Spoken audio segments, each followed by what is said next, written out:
Hello दोस्तों। I hope कि आप सब अच्छे होंगे और अपनी तैयारी एकदम बेहतरीन तरीके से कर रहे होंगे। तो जैसे कि हम सब सीटेट पेपर 2 एसएसटी के लिए 6 से 8 तक के एनसीईआरटी को पढ़ते हैं और आज हम सब का क्लास 6 का सिविक्स अर्थात पॉलिटी का फर्स्ट चैप्टर चलेगा। तो इसके पहले थोड़ा बता दें कि जैसे कि हम सब 60 नंबर का हम सबका जो एसएसटी आता है, इसमें से 40 नंबर से हम सबका जियोग्राफी, हिस्ट्री और थोड़ा पॉलिटी से आता है और 20 नंबर का जो पैडालॉजी आता है, ये 20 नंबर का पैडालॉजी दोस्तों कम से कम 20 में से 15 पैडालॉजी सिर्फ और सिर्फ इसी सिविक्स अर्थात पॉलिटी से ही बनते हैं। अगर आपको यकीन ना हो तो आप पैडालॉजी प्रीवियस ईयर ऐसे डालिए एसएसटी पैडालॉजी, या तो फिर कोई भी प्रैक्टिस सेट लीजिए, उसमें जो 20 ठे पैडालॉजी है उसको अगर आप एनसीईआरटी थ्योरी पढ़े हैं तब, इसके अलावा आप उसको ध्यान नहीं दे पाएंगे कि ये कहाँ से दिया गया है। तो देखिए दोस्तों, अगर आप पैडालॉजी उसको 20 में से 15 ठे 17 ठो सही करना चाहते हैं तो आपको ये जो सिविक्स है या पॉलिटी है इसको भी एकदम लाइन बाय लाइन पढ़ना होगा। क्योंकि देखिए दोस्तों, बहुत लोग होते हैं कि वो हिस्ट्री जो होता है, इतिहास होता है, वो लाइन बाय लाइन या कुछ भी होता है, कहीं से भी बहुत लोग इतिहास सुने सुनाई गई बातों को हमेशा पढ़े रहते हैं, उसको भी अपना जानते रहते हैं। जियोग्राफी मतलब भूगोल, पृथ्वी के बारे में और अन्य टॉपिकों के बारे में हम सब ऑलरेडी पता रहता है।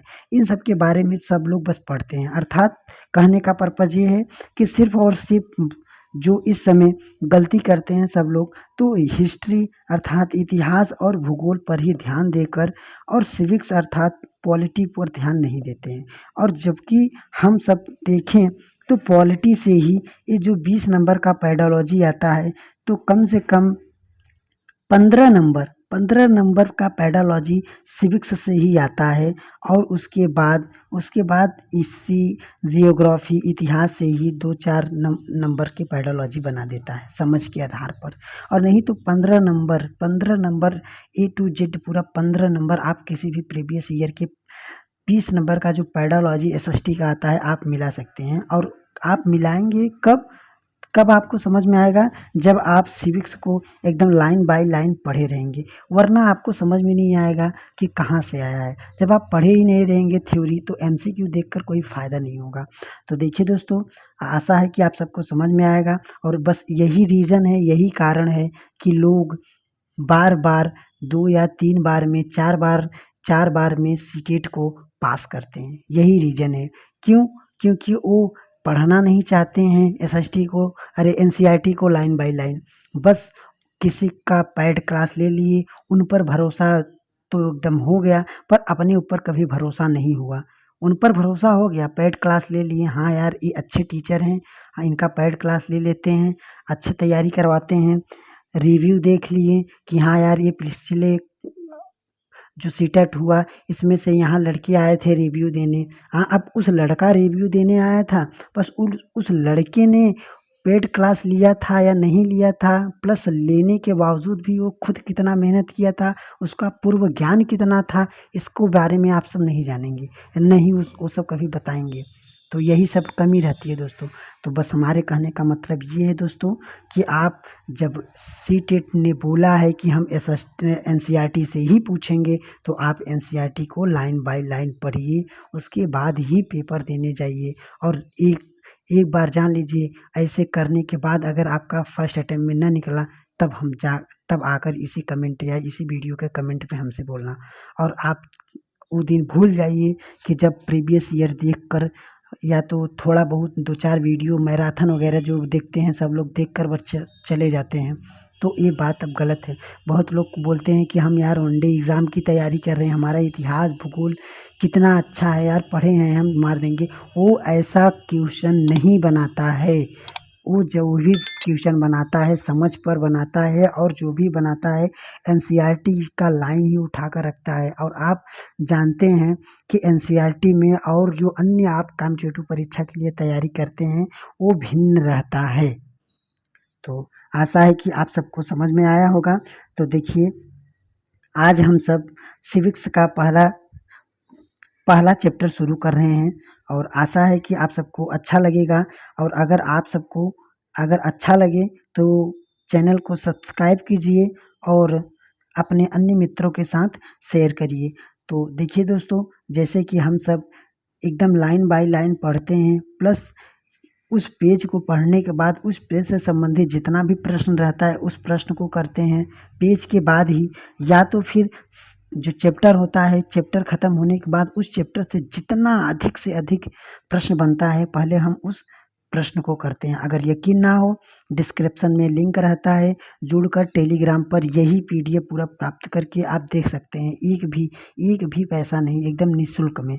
और बहुत लोग क्या होता है दोस्तों कि इसी पीडीएफ को जैसे मान लीजिए हम हाईलाइट करके, और वो मान लीजिए ये इतना जान लीजिए जैसे है इतना महत्वपूर्ण नहीं है तो इसको इरेज कर देंगे, इतना महत्वपूर्ण नहीं इसको इरेज करके, और बगल में अपना वाटर मार्क अर्थात अपने चैनल का नाम वगैरह लगाकर, और इसी पीडीएफ को आप सबको बेवकूफ़ बनाकर सेल करते हैं। और आप सब एकदम बेवकूफ़ बनकर उसको एक्सेप्ट करके उसको बाई करके पढ़ना स्टार्ट कर देते हैं। सही है, पढ़ रहे हैं, वो भी ये टॉपिक ही पढ़ रहे हैं, पर आप सबको बता दें कि आप सब जो पैसे दे रहे हैं ये बेवकूफ़ता है। क्योंकि अब देखिए, कोई अपना थोड़ा-सा दिमाग लगाकर एडिट करके आपको बेवकूफ़ बना रहा है, तो क्यों ना हम इस पीडीएफ को ही पूरा प्राप्त करके एकदम निःशुल्क में और अपना निःशुल्क में तैयारी करें। तो आशा है कि आप सबको समझ में आ गया होगा। तो चलिए दोस्तों, देखिए आज हम सबका चैप्टर है विविधता की समझ। क्या है? विविधता की समझ। विविधता शीर्षक है विविधता, और इसमें देखिए टॉपिक है पहला विविधता की समझ। विविधता की समझ कैसे जानेंगे हम कि विविधता है, कैसे जानेंगे कि हम जहाँ पर रह रहे हैं यहाँ पर विविधता है। तो देखिए दोस्तों, हम बता दे रहे हैं कि 20 नंबर का जो पेडालॉजी आता है यहीं से आता है। बस जो 20 नंबर का एसएसटी का पेडोलॉजी आता है यहीं से आता है। तो आगे देखिए दोस्तों, अब हम इस चैप्टर को शुरू कर रहे हैं। तो देखिए यहाँ पर है कि क्या कोई ऐसी साथी है, या क्या कोई आपका ऐसा साथी है जो बिल्कुल आपकी तरह दिखता हो। इस पाठ में आप पढ़ेंगे कि लोग एक दूसरे से कई मामलों में भिन्न होते हैं। वे न केवल अलग दिखते हैं बल्कि वे अलग अलग क्षेत्रों में भी आते जाते हैं। उनके धर्म, रहन सहन, खान पान, भाषा, त्योहार आदि की भिन्नता होती है। ये भिन्नताएं हमारे जीवन को कई प्रकार की तरह या कई तरह से रोचक बनाती हैं। तो देखिए दोस्तों, इसमें बताया गया कि भिन्नता क्या होती है। तो जैसे कि हम सब बहुत लोग देखते हैं, मित्र लोग हैं या कोई भी हमारा रिश्तेदार वगैरह है, कोई अमीर है कोई गरीब है, इससे मतलब नहीं है। अमीरी गरीबी ये भिन्नता नहीं है। अभी हम दिखाएंगे इसको प्रूव करके, इसमें लिखा है, कभी कभी आ जाता है पेडोलॉजी में कि कोई अमीर कोई गरीब भी भिन्न है, तो ये भिन्न नहीं है दोस्तों। तो देखिए, भिन्नता वही होता है कि जैसे कि हम खा सकते हैं, आप नहीं खा सकते हैं, आप नहीं खा सकते हैं। अब कोई किसी कारण वजह से नहीं खा सकते हैं, ये भिन्नता है, ये भिन्नता है। इस अमीरी गरीबी की भिन्नता नहीं है। तो इसमें देखिए, जैसे रहन सहन में भिन्नता हुआ, धार्मिक भिन्नता हुआ, खान पान में भिन्नता हुआ, त्योहार में भिन्नता हुआ, पर अमीरी गरीबी में नहीं हुआ भिन्नता। याद रखना दोस्तों। अभी आपको ये जो वाक्य बोल रहे हैं ये अटपटा लग रहा होगा, पर हम एनालाइज करके बता रहे हैं दोस्तों, आगे दिखाएंगे इसको। यही एक वाक्य ही आपको 1 नंबर से गिरा देता है, क्योंकि बहुत लोग यही वाक्य लिख देता है कि अमीरी गरीबी भी भिन्नता है। बहुत लोग हाँ इसको यस मानकर चले आते हैं। आगे देखिए, ये पूरा कहानी है एक, और ये कहानी एक समीर 2 की है। एक समीर क्या है, 2 समीर हैं। यहाँ पर देखिए, एक समीर है, ये न्यूज़पेपर बेचता है, और एक समीर क्या है, ये थोड़ा अमीर है, पढ़ा लिखा है, पढ़ा लिखा भी है, अमीर भी है, और एक समीर है ये जो पढ़ा लिखा नहीं है, न्यूज़पेपर बेचता है। तो इसकी कहानी बताया गया है, इस कहानी के माध्यम से आपको बताया गया है किस प्रकार की भिन्नता है। अब ये भिन्नता नहीं है कि ये अमीर गरीब है, ये भिन्नता है कि ये शिक्षित है, ये अशिक्षित है, ये शिक्षित है, ये अशिक्षित है। अब ये साइकिल से चल रहा है, ये पैदल ही चल रहा है, ये सब भिन्नता होती है, ये सब विविधताएं होती हैं। बस आगे देखिए दोस्तों, ये सब कहानियाँ हैं। तो अब देखिए, अब आपका प्रश्न कहाँ से बनेगा, अब यहाँ से देखिए। तो भोजन भोजन भोजन, घर और कपड़े की ज़रूरत भी पूरी नहीं हो पाती है। यह फ़र्क उस फ़र्क से अलग है जिनके बारे में हमने पहले पढ़ा है कि विविधता का रूप नहीं है, बल्कि गैर बराबरी का रूप है। गैर बराबरी का मतलब है कि कुछ लोगों के पास न अवसर है, न ही ज़मीन है या पैसे जैसे संसाधन जो दूसरे के पास है। इसलिए गरीब और अमीर विविधता का रूप नहीं है। आपको यकीन हो गया होगा दोस्तों कि देखिए यहाँ पर लिखा गया है कि जो गरीबी और अमीरी है, यह विविधता का रूप नहीं है। इसको एकदम आईएमपी बना लीजिए। इसी वाक्य को कितनी बार आपको पूछ देता है और आप सब इसको विविधता मानकर इसको यस करके चले आते हैं। इसमें देखिए एनसीईआरटी का मतलब क्या है, यही है, यही पॉइंट है। और आप ऐसे सोच भी सकते हैं कि यार हम अमीर हैं, वो गरीब है, हम दोनों में कितनी भिन्नता है।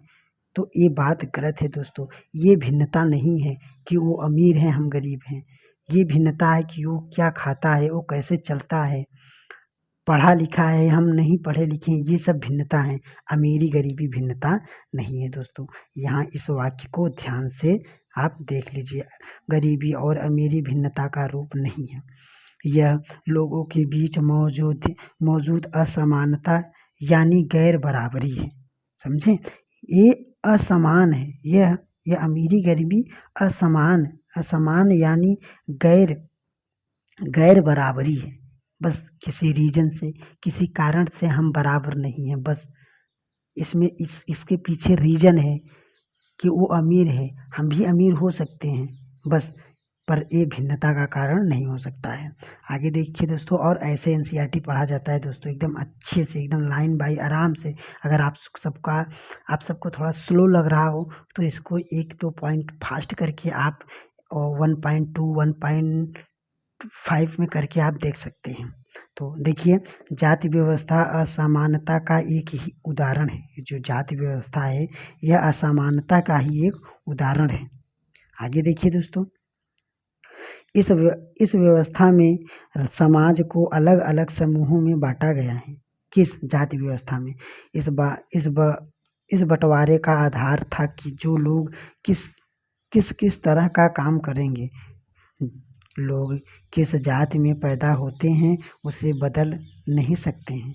उदाहरण के लिए अब देखिए, उदाहरण के लिए यहाँ समीर 1 समीर 2 की इसमें कहानी है कि वो दो जो समीर 1 था वो पेपर बेचता था, और वो जो था शिक्षित था और पढ़ा लिखा था, साइकिल से जाता था।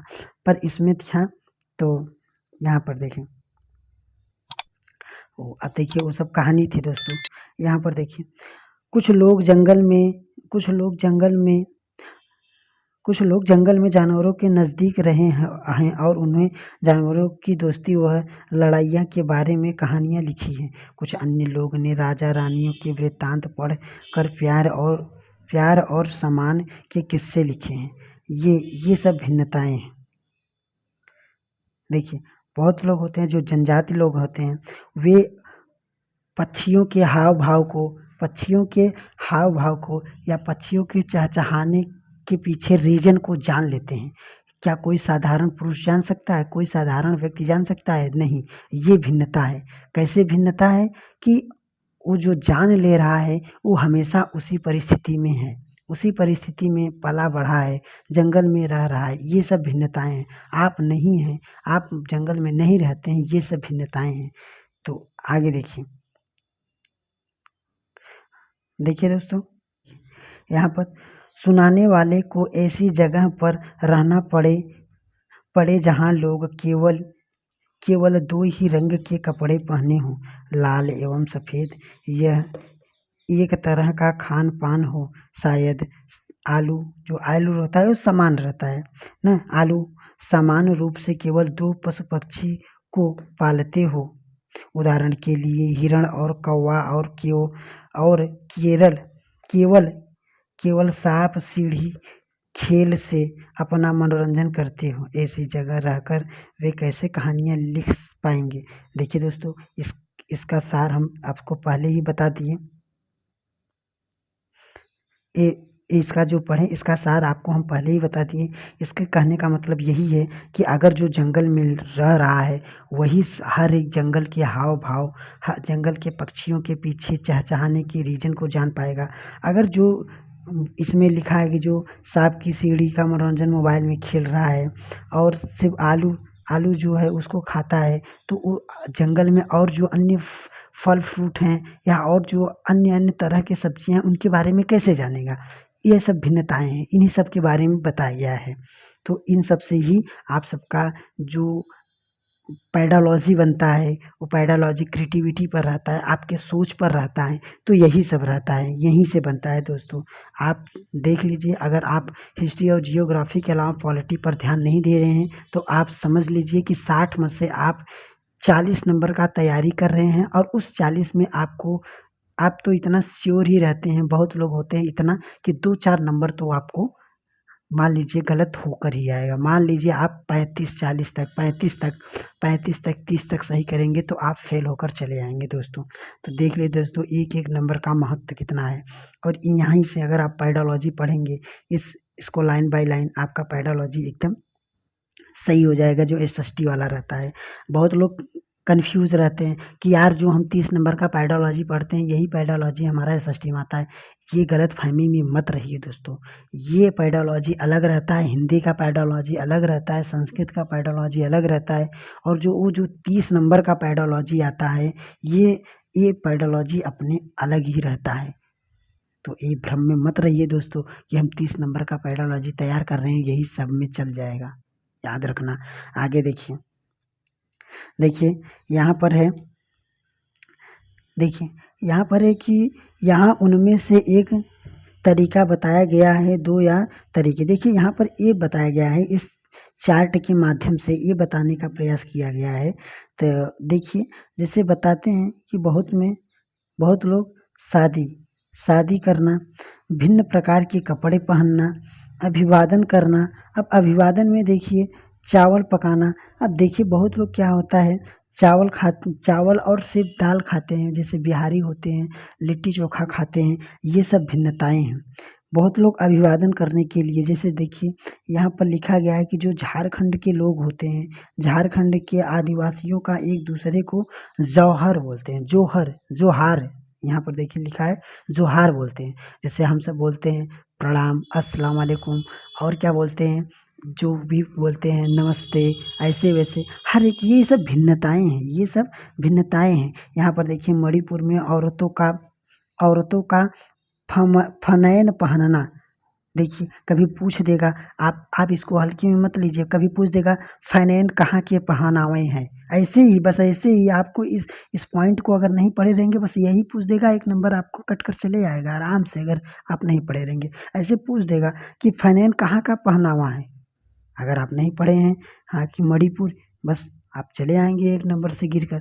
तो यहाँ जान लीजिए कि जो फैनेक है यह मणिपुर के औरतों का पहनावा है। अदालत के रजिस्टर में दस्तखत करना, भक्ति गान।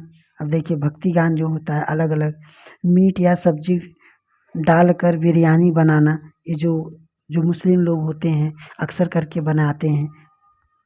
आगे देखिए दोस्तों यहाँ पर, तो यहाँ से देखिए यहाँ लिखा गया है, अक्सर ये यात्राएं खेती, यहाँ पर देखिए बताया गया कि जो यात्राएं होती थी, यहाँ यात्रा के बारे में बताया गया है कि यात्राएं जो होती थी, देखिए अक्सर ये यात्राएं खेती और बसने के लिए, नई ज़मीन की तलाश या फिर व्यापार के लिए की जाती थी।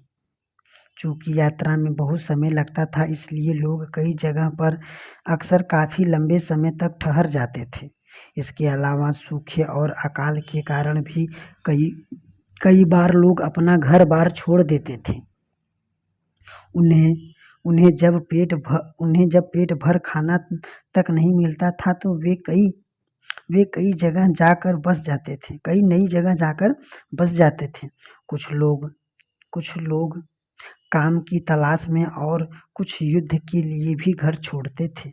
इसमें बताया गया दोस्तों कि बहुत लोग विभिन्नता ऐसा क्यों पाया जाता है जब एक ही देश में रहते हैं।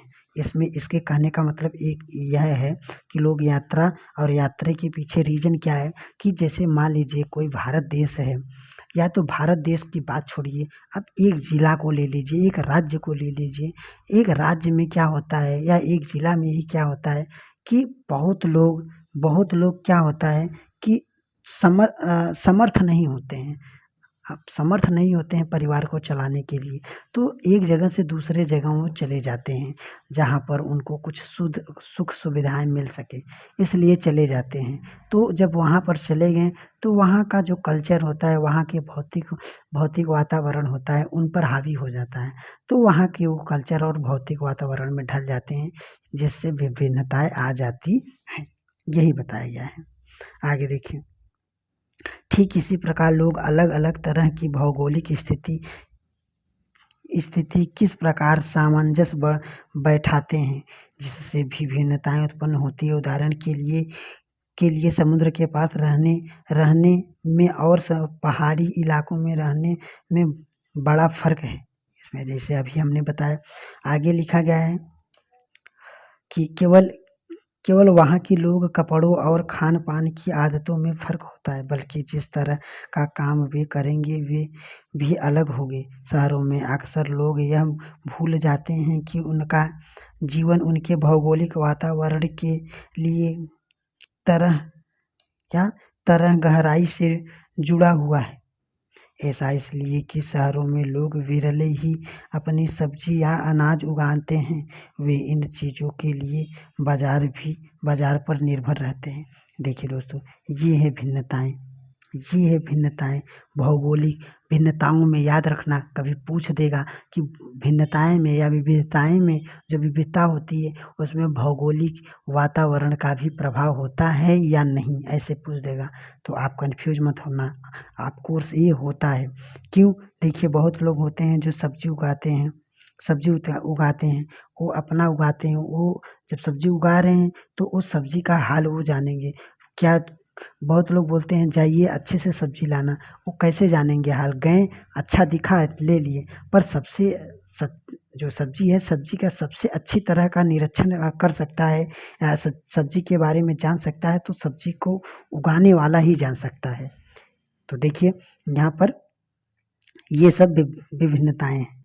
देखिए यहाँ पर भारत के दो भागों लद्दाख एवं केरल। अब देखिएगा दोस्तों, यहाँ से और ज़्यादा इम्पोर्टेंट है। तो जो भारत के दो भाग लद्दाख और केरल है, उदाहरण के लिए जरिए इसको देखिए यहाँ पर किस क्षेत्र की विभिन्नताएं के पास ऐतिहासिक और भौगोलिक कारण का क्या असर पड़ता है। आगे पढ़ेंगे हम इसके बारे में। यहाँ पर थोड़ा देख लीजिए, यहाँ पर है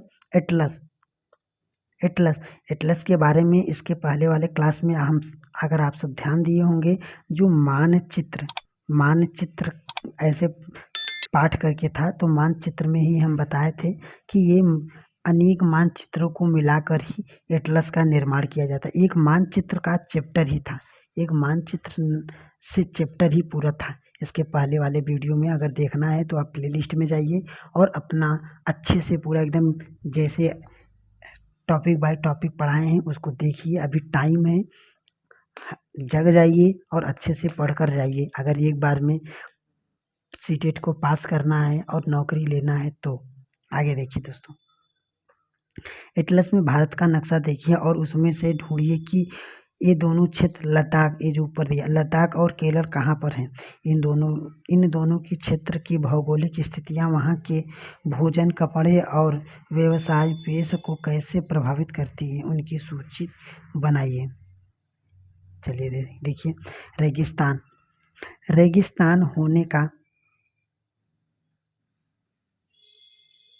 देखिए दोस्तों, यहाँ से पहले देखिए, अब अभी पूछा कि ढूंढिए, अब देखिए यहाँ पर ढूंढकर अब इन बारे में लिख रहा है, लद्दाख और केरल, याद रखना। अब देखिए लद्दाख और केरल में विभिन्नताएं क्या है। तो देखिए लद्दाख जम्मू कश्मीर, लद्दाख जो है जम्मू और कश्मीर के पूर्व में पहाड़ियों में बसा एक रेगिस्तान इलाका है।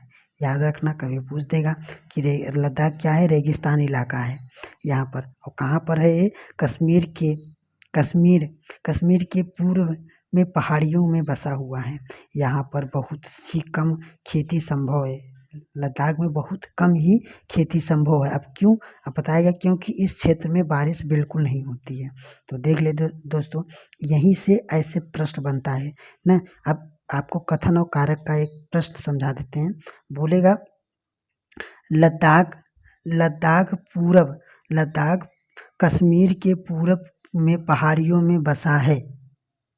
अगर आप पढ़े रहेंगे तो कहेंगे हाँ, इसको दे देगा कारण, कारक दे देगा, कथन या कारक, या तो इसको कारण देता है और कथन क्या बोलेगा, कथन बोलेगा कि कश्मीर लद्दाख में बारिश बिल्कुल नहीं होती है, लद्दाख में बारिश बिल्कुल नहीं होती है। तो आप क्या कहेंगे, आप कभी पढ़े हैं यहाँ पर। अब जो यूट्यूब वाले बहुत लोग पढ़ाएंगे, कभी ऐसे बताएंगे कि लद्दाख में बारिश क्या नहीं होती है या कम होती है, ऐसे पढ़ाएंगे। या यहाँ पर क्योंकि इस क्षेत्र में बारिश बिल्कुल नहीं होती है, लद्दाख में बारिश बिल्कुल नहीं होती है। इस यहाँ का इलाका वर्षा काफ़ी लंबे समय से बर्फ़ से ढका होता है।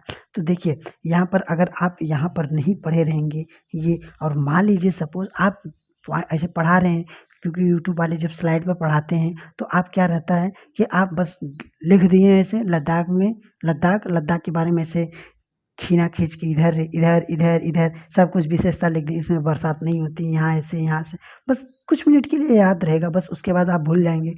पर अगर आप ऐसे पूरा एनसीईआरटी को पढ़ेंगे तो आपको एक बार अंदर से खुद कॉन्फिडेंस आएगा कि यार हम पूरे एनसीईआरटी को पढ़े हैं, ये था कहीं ना कहीं था, पढ़े रहेंगे, आप उसको इन्यूमरेट करेंगे।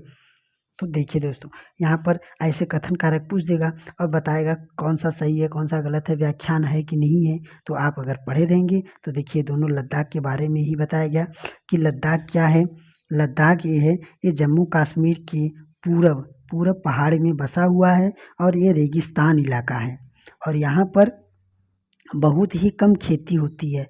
और ये भी दे सकता है खेती होती है कि नहीं खेती होती है, कहाँ पर खेती नहीं होती है। तो याद भी रखना लद्दाख में खेती का संभव नहीं है। और क्यों नहीं है, क्योंकि वहाँ जो बारिश होती है वो बिल्कुल नहीं होती है।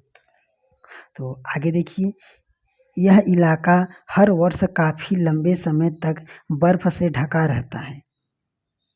इस क्षेत्र में बहुत ही कम पेड़ उग पाते हैं। पीने के पानी के लिए लोग गर्मी के महीनों में पिघलने वाले बर्फ़ पर निर्भर रहते हैं।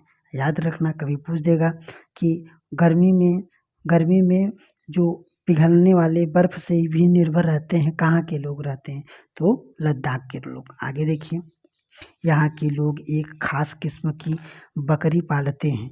देखिए यहाँ पर बताया गया कि जो लद्दाख के लोग हैं उसमें खास किस्म के बकरी पालते हैं। अब ये इसको आप प्रीवियस ईयर अगर दोहरा रहे होंगे तो देखेंगे कि ये कितनी बार हर प्रीवियस ईयर में पूछता है। अब आगे इसके बारे में लिखा है जिससे पश्मीना ऊन मिलता है। तो याद रखना, इस पश्मीना ऊन को ऐसे पूछता है कि कहाँ की बकरियों से पश्मीना ऊन निकलता है या पाया जाता है। तो लद्दाख में एक खास किस्म की बकरी होती है जिससे पश्मीना ऊन मिलता है। इन ऊनों की कीमत होती है, अर्थात ये ऊन बहुत कीमती होते हैं, इसलिए पश्मीना शाल बहुत महंगी है। आपने शाल का नाम सुना होगा कि पश्मीना शाल जो होती है वो बहुत महंगी होती है। लद्दाख के लोग बड़ी सावधानी से इस ऊन को इकट्ठा करके कश्मीर के व्यापारियों को बेचते हैं। तो देखिए ये जो कश्मीर के व्यापारियों को बेचते हैं, मुख्यतः कश्मीर में ही पश्मीना शाल बुने जाते हैं। याद रखना कि अब एक पूछेगा कि पश्मीना शाल कहाँ बुने जाते हैं, तो कश्मीर में बुने जाते हैं। इसको एक एक पॉइंट याद रखना दोस्तों। पश्मीना शाल कहाँ पर मिलता है, या पश्मीना शाल तो कश्मीर में मिलेगा, पर वो बकरी का जो रेशम है, पश्मीना रेशम है, रेशम मिल रहा है लद्दाख में, रेशम मिल रहा है लद्दाख में। पर इस प्रोसेस कहाँ पर हो रहा है शाल बनने का, तो ये कश्मीर में हो रहा है। ये इस बात को भी याद रखना। यहाँ के लोग दूध से बने पदार्थ जैसे मक्खन चीज, खास तरह के छेना एवं मांस खाते हैं। कहाँ के? लद्दाख के लोग ना। यहाँ पर हर एक परिवार के पास कुछ गाय, बकरी और याक रहते हैं। यहाँ पर देखिए आगे, रेगिस्तान होने का यह मतलब नहीं कि व्यापारी यहाँ आने के लिए आकर्षित नहीं हुए। मतलब ये जो लद्दाख है ये रेगिस्तान की तरह है, तो यहाँ इसका मतलब नहीं कि यहाँ से व्यापार नहीं होता है, तो होता है, यहाँ पर भी व्यापार होता है। तो बोल रहे हैं लद्दाख तो व्यापार के लिए एक अच्छा रास्ता माना गया है। जो लद्दाख है यह व्यापार के लिए एक अच्छा रास्ता माना गया है, क्योंकि यहाँ कई घाटियाँ सॉरी दोस्तों, यहाँ पर जो लद्दाख है, यह लद्दाख में व्यापार के लिए कई अच्छे रास्ते माने गए हैं, क्योंकि यहाँ की जो घाटियाँ हैं जिनसे गुजर कर मध्य एशिया एवं काफिले उस इलाके में पहुँचते थे जिसे आज तिब्बत कहते हैं। तो याद रखना। तो ये जो तिब्बत वाला रास्ता है, कितनी बार पूछा गया है कि ये जो तिब्बत वाला रास्ता है कहाँ से निकला है, तो ये लद्दाख के घाटियों से ही निकला है, या लद्दाख से ही निकला है। इसको याद रखना। लद्दाख से गुजरने वाले मध्य एशिया से निकला है। आगे देखिए, ये काफिले अपने साथ मसाले, कच्चे रेशम, दरिया आदि लेकर चलते थे। लद्दाख के रास्ते ही बौद्ध धर्म तिब्बत पहुंचा। याद रखना कि लद्दाख के रास्ते से ही जो बौद्ध धर्म था ये तिब्बत पहुंचा। याद रखना कि ये जो बौद्ध धर्म है ये लद्दाख के रास्ते ही पहुंचा। लद्दाख को छोटा तिब्बत भी कहा जाता है। इसको इतना इम्पोर्टेंट है, अब कितनी बार बताएंगे हम, तो याद रखना। तो ये जो लद्दाख है इसको हम छोटा तिब्बत बोलते हैं। लद्दाख को ही छोटा तिब्बत बोलते हैं। कभी पूछ देगा छोटा तिब्बत किसे कहते हैं, उसी में दे देगा 4 विकल्प, तो आप कंफ्यूज मत होना। लद्दाख को ही छोटा तिब्बत कहा जाता है। करीब 400 साल पहले यहाँ पर लोगों का इस्लाम धर्म से परिचय हुआ। याद रखना दोस्तों, आप अगर प्रीवियस ईयर देखेंगे, हमारे ऊपर विश्वास मत कीजिए, इस एनसीईआरटी के ऊपर विश्वास कीजिए, और जो आप पढ़ रहे हैं अपने ऊपर विश्वास कीजिए कि ये प्रश्न कितनी बार पूछा गया है। आप देखेंगे साक्षात कि जैसे इसमें पूछा गया है ऐसे कि जो लद्दाख के जो लोग हैं वह अच्छी तरह जो इस्लाम धर्म से परिचित थे या नहीं थे, ऐसे पूछा जाता है कि वो जो लद्दाख के लोग इस्लाम धर्म से परिचित थे या नहीं थे, या लद्दाख में किस किस धर्म को मानने वाले लोग थे। तो देखिए, पहले तो इसमें आ गया कि ये इस्लाम धर्म से परिचित हुए। अब आगे है, अब यह यहाँ अच्छी खासी संख्या में मुसलमान रहते हैं। अब वहाँ मुसलमान रहने लगे। लद्दाख में गानों और कविताओं का बहुत ही प्रसिद्ध मौखिक संग्रह है। तिब्बत का ग्रंथ केसर सागा है। ये तिब्बत का ग्रंथ है, याद रखना। लद्दाख में काफ़ी प्रचलित है। उसके स्थानीय रूप को मुसलमान और बौद्ध दोनों ही लोग गाते हैं और उस पर नाटक खेलते हैं। आशा है कि आप सबको इतना समझ में आया होगा दोस्तों। देखिए, अगले पेज पर चलते हैं हम सब। अब लद्दाख के बारे में पढ़ लिए। लद्दाख में क्या क्या था? लद्दाख को हम छोटा तिब्बत कहते हैं। इसके अलावा लद्दाख कहाँ पर है? तो कश्मीर के पूरब की पहाड़ियों में स्थित है। और लद्दाख में एक बकरी खास तौर एक नहीं, खास तौर से एक बकरी पाई जाती है, खास प्रजाति की मानिए तो खास प्रजाति की बकरी पाई जाती है, जिससे या जिसके जिससे पश्मीना जो रेशा होता है उससे निकलता है। तो इन बातों को याद रखना। आगे देखिए, अब हम केरल के बारे में पढ़ेंगे। अब देखिए उसके बारे में पढ़े, वहाँ पर बारिश भी नहीं होती है। लद्दाख में बताया गया कि वहाँ पर खेती वगैरह भी नहीं होती। अब क्यों नहीं होती? क्योंकि वहाँ बारिश ही नहीं होती है और रेगिस्तान है। अब वहाँ की विभिन्नता आप देखें, वहाँ की विभिन्नता आपने देख लिया कि वहाँ की कैसी कैसी विभिन्नताएं हैं, कैसी कैसी परिस्थितियाँ हैं। अब देखिए केरल में कैसी कैसी परिस्थितियाँ हैं। तो देखिए, केरल केरल भारत के दक्षिण पश्चिम कोने में बसा हुआ है। केरल भारत के दक्षिण पश्चिम कोने में बसा हुआ है। यह एक तरफ समुद्र से घिरा हुआ है और दूसरी तरफ पहाड़ियों से। याद रखना, केरल एक तरफ से समुद्र से घिरा हुआ है तो दूसरी तरफ पहाड़ियों से घिरा हुआ है। इन इन पहाड़ियों पर विविध प्रकार के मसाले जैसे काली मिर्च, लौंग, इलायची आदि उगाए जाते हैं। इन मसालों के कारण यह क्षेत्र व्यापारियों के लिए बहुत आकर्षित है। तो याद रखना, तो ये व्यापारियों के लिए सबसे आकर्षित कौन सा है? तो केरल है। कौन सा देश है? तो केरल है। कौन सा राज्य है? केरल है। ऐसे पूछ देगा, देश नहीं राज्य पूछेगा। कौन सा राज्य है? तो केरल है। तो इसको याद रखना। और काली मिर्च के लिए प्रसिद्ध है, इसको भी आप याद रखना दोस्तों। आगे देखिए, सबसे पहले अरब एवं यहूदी, याद रखना, सबसे पहले अरब एवं यहूदी व्यापारी केरल आए। तो अब पूछ लेगा कि सबसे पहले जो व्यापारी थे या कौन व्यापारी केरल आए या किस देश से व्यापारी केरल आए?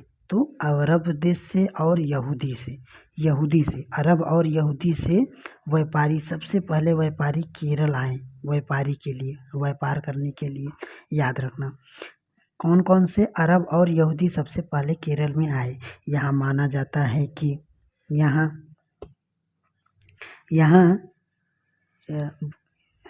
देखिए, ऐसा माना जाता है कि ईसा मसीह के धर्मदूत, जो ईसा मसीह के धर्मदूत हैं, संत थामस, जो ईसा मसीह के दूत हैं, संत थामस लगभग 2000 साल पहले यहाँ आए। भारत में ईसाई धर्म लाने का श्रेय उन्हीं को जाता है। किसे? संत थामस को ही जाता है। ईसा मसीह के जनक के रूप में माना जाता है। तो देखिए, वो ही 2000 साल पहले यहाँ आए। भारत में ईसाई धर्म लाने का श्रेय उन्हीं को जाता है। अरब से कई व्यापारी यहाँ आकर बस गए। अब देखिए, इसी व्यापारी में एक इब्न बतूता था। इब्न बतूता जो करीब 700 साल पहले यहाँ आया। अपने यात्रा वृत्त में मुसलमानों के जीवन का विवरण देते हुए लिखा है कि मुसलमान समुदाय की यहाँ बड़ी इज्जत होती थी। तो देखिए, इब्न बतूता ही अपनी किताब में या किसी वृत्तांत में, यात्रा वृत्तांत में लिखा कि यहाँ पर कहाँ पर केरल में भी मुसलमानों की इज्जत होती थी। आगे देखिए, यहाँ पर वास्को डी गामा पानी के जहाज से यहाँ पहुँचे तो पुर्तगालियों ने यूरोप से भारत तक का समुद्र रास्ता जाना। तो बोला था जो वास्को डी गामा थे, ये इन्होंने ही भारत की खोज की थी। और तब जाकर पुर्तगालियों ने यूरोप से भारत तक का समुद्र रास्ता जाना। इन सभी ऐतिहासिक प्रभावों के कारण केरल के लोग विभिन्न धर्मों का पालन करते हैं, जिनमें यहूदी इस्लाम, ईसाई धर्म एवं बौद्ध धर्म शामिल हैं। याद रखना, यहाँ पर पूछा गया है कि विभिन्न धर्मों का पालन करते थे। कहाँ के? यहाँ पर देखिए, यहाँ पर लिखा गया केरल के लोग विभिन्न धर्मों का पालन करते थे, जिसमें से इसको आप कितनी बार बताएं? क्यों? देखिए, ये वाक्य है, इसको वेरी वेरी इम्पोर्टेंट लिख लीजिए। देखिए, अब बहुत लोग क्या रहता है कि बस इसी को अगर हम खुद चाहें तो इसी को इसके पहले वाले को सबको इरेज करके या इसी टॉपिक को उठाकर आपको दे सकते हैं, आपको नोट्स में भेज सकते हैं, सब ऐसे ही करते हैं। तो अगर आप एनसीईआरटी और अच्छे से पढ़ना चाहते हैं हमेशा के लिए कहानी की तरह, तो ऐसे पढ़ेंगे। तो देखिए यहाँ पर लिखा गया कि केरल के लोग किन धर्मों को मानते थे। तो देखिए ये विभिन्न धर्मों को मानते थे। अब विभिन्न धर्मों में कौन कौन से थे, तो यहूदी भी थी, यहूदी, इस्लाम, ईसाई, हिंदू, बौद्ध सब थे, सब सम्मिलित थे, ये सब धर्मों को मानते थे। आगे देखिए, चीन के व्यापारी चीन के व्यापारी भी केरल आए। चीन के जो व्यापारी थे वो भी केरल आए।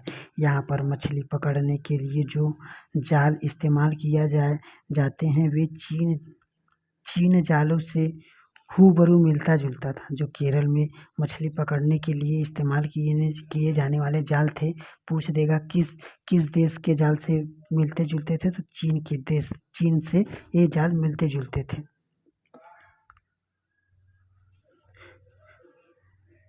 मिलते हैं और उन्हें चीन चीन वाला कहा जाता है। अब चीन वाला पूछ देगा चीन वाला क्या है, ऐसे पूछ देगा चीन वाला क्या है, तो याद रखना चीन वाला ये जो मछली पकड़ा जाता है उस जाल को कहते हैं चीन वाला। तलने के लिए लोग जो बर्तन इस्तेमाल करते थे उसे देखिए उसे क्या कहते हैं, तो उसे कहते हैं चीना चटी। उसे क्या कहते हैं, चीना चटी। तो इसको याद रखना दोस्तों कि ये चीना चटी क्या है, तो ये जो बर्तन होता था मछली को तलने के लिए इस्तेमाल किया जाता था, इसको चीना चटी बोलते हैं। और चीन वाला, इसके पहले अभी हम सब क्या पढ़े यहाँ पर, देखिए यहाँ पर हम सब पढ़े कि चीन वाला ये का है, ये पास अर्थात जाल है, ये का है, जाल है। और ये चीना चटी ये क्या है, ये बर्तन है, ये मछली पकाने का एक बर्तन है, इसको याद रखना। इसमें से चीन शब्द इस बात की ओर इशारा करता है कि उसकी उत्पत्ति कहाँ हुई।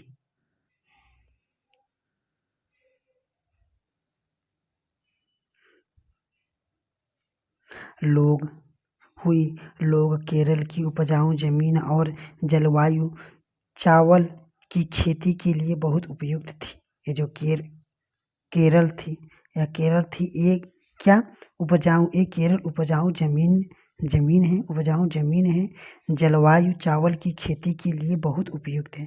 तो याद रखना लद्दाख में क्या था, लद्दाख में वहाँ खेती होती ही नहीं थी क्योंकि वहाँ बारिश ही नहीं होती, जबकि केरल में ये उपजाऊ भूमि और ज़मीन, यहाँ पर चावल वगैरह ज़्यादा से ज़्यादा उगाया जाता था।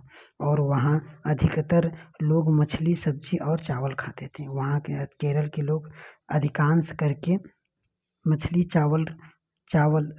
सब्जी चावल ये सब खाते थे। तो ये सब याद रखना दोस्तों। आगे देखिए,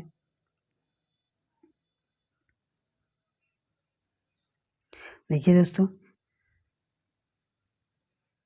देखिए, जहाँ केरल और लद्दाख की भौगोलिक स्थितियाँ एक दूसरे से बिल्कुल अलग हैं, वहीं हम यह भी देखते हैं कि दोनों क्षेत्रों में इतिहास में भी एक प्रकार का सांस्कृतिक प्रभाव है। दोनों ही क्षेत्र में चीन और अरब के आने वाले व्यापारियों के प्रभावित किया। जहाँ केरल की भौगोलिक स्थिति के मामलों की खेती संभव बनाई गई, वहीं लद्दाख की विशेष भौगोलिक स्थिति ऊन के व्यापारियों को अपनी ओर खींचा। इस तरह पता चलता है कि किसी भी क्षेत्र की सांस्कृतिक जीवन उनके इतिहास व भूगोल से प्रायः गहरा होता है। बस यही मतलब था दोस्तों। इसके पहले जो हम आपको सार में बताए थे, चैप्टर के सार में, कि कहीं भी किसी भी विभिन्नता के लिए वहाँ के भौगोलिक इतिहास हर एक चीज़ का भी प्रभाव पड़ता है, पर याद रखना अमीरी गरीबी का नहीं। पर आज तक बहुत लोग बस अमीरी गरीबी में ही अपनी विभिन्नता समझते हैं कि हम उनसे विभिन्न हैं।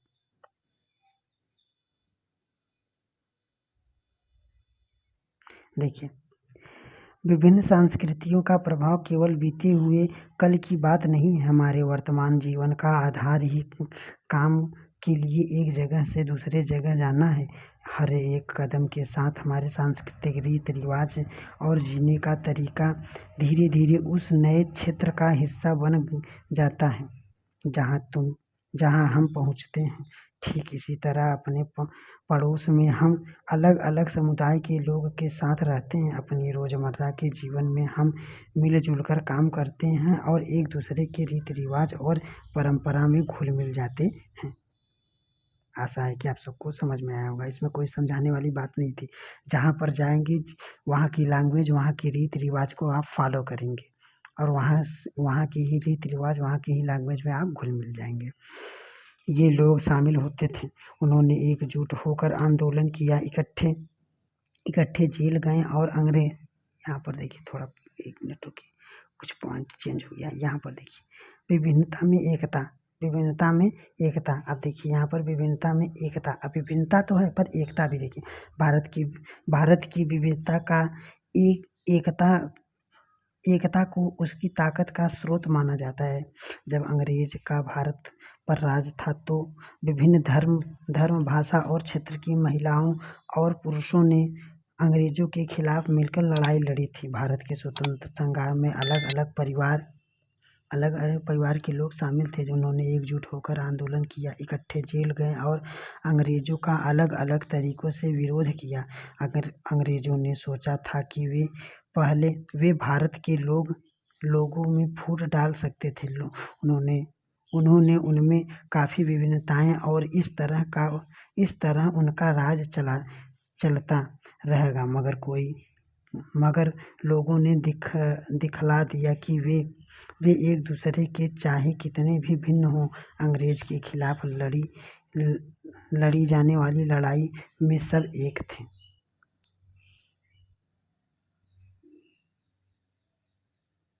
देखिए दोस्तों, यहाँ पर है अब जलियांवाला बाग हत्याकांड के बारे देखिए के बाद गाया जाता था। अब देखिए ये कहानी है, ये जो अभी यहाँ पर गया, ये इसको हम नहीं पढ़ेंगे। तो ये कहानी है, इस कहानी से कभी नहीं पूछता है। तो इस कहानी के बारे में लिखा गया कि ये कहानी कब गाया गया था।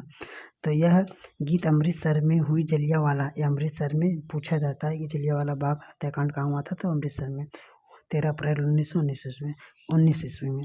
तो जलियांवाला बाग हत्याकांड के बाद पाया जाता था, इस हत्याकांड में एक ब्रिटिश जनरल ने उन शांति प्रिय निहत्थे लोगों पर खुलेआम गोलियां चलवा दी थी जो बाग में इकट्ठे होकर सभा कर रहे थे। महिला, पुरुष, हिंदू, मुस्लिम एवं सिख कितने सारे लोग थे जो अंग्रेज की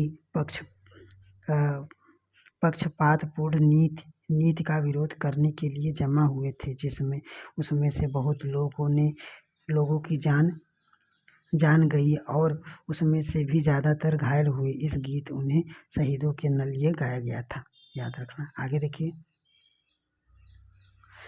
बताया गया कि जवाहरलाल नेहरू ने अपनी किताब की खोज में या भारत की खोज, यहाँ पर देखिए भारत की खोज।